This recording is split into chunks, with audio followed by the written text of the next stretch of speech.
আচ্ছা কোনছে আল্লাহ বড় না মানুষ বড়? ধরো গাদা, তুই কার হাতে কার জোড়া দেশ? কুড়ায় আল্লাহ আর কুড়ায় মানুষ। যেটা কবার কইছে ওইটা কন। আল্লাহ বড় না মানুষ বড়? আল্লাহ তো বড়।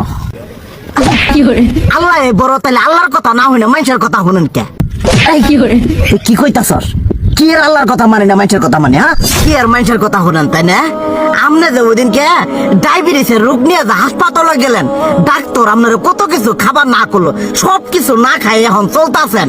তাহলে আল্লাহ যে আপনারে কইছে যে হারাম খাবার না, সুদ খাবার না, কই আপনি তো কাম কাজ বাদ দিয়ে এলাকার মধ্যে টাকা পয়সা না গায়ে খালি ওইলে দিয়েই খান, নিজেরা টেও হালাল ভাবে কামাই করেন না, ওই সুদ তো না করে টাকা করে লাভ আহে ওইলে দিয়ে দিয়ে চলেন আর পেটা বড় বানাইছেন। শুনেন একটা কথা কই, হারামের কোনোদিন আরাম নাই। হালাল পথে রুজি রোজগার করেন, প্রয়োজনে এড়া বেলা কম খায়েন, তাও শরীর পিণ্ডও ভালো থাকবো, কোনো রোগ বেদও হবো না, আরামও পাবেন, আল্লাহও খুশি থাকবো। তুই আমার এইভাবে বুঝাবি আগে কইলি না কে? আসলে এই বিষয়টা তো আমি কখনো মাথায় এইভাবে নিইনি যে আমাদের কখনো ডাক্তার নিষেধ করলে ঠিকই আমরা নিষেধ মানি, কিন্তু উপর আল্লাহ যে কত কিছু নিষেধ করে দিয়ে সেটা মানি না। আর এই যে হারাম পথে টিয়া পয়সা কামাই করতেছেন, শরীরের মধ্যে দুনিয়া রোগ ব্যাত হয়েছে, দেখা যাইতেছে যা টিয়া হারাম পথে কামাই করতেছেন তার তো বেশি টিয়া মনে করেন জ্বলে যাইতেছে গা বেশি।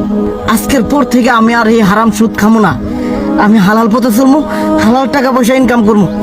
এতে করে যদি একবেলা কমও খাইতে হয় তবুও খামো, তবু আমি আর এই হারাম পথে চলবো না। আচ্ছা ঠিক আছে।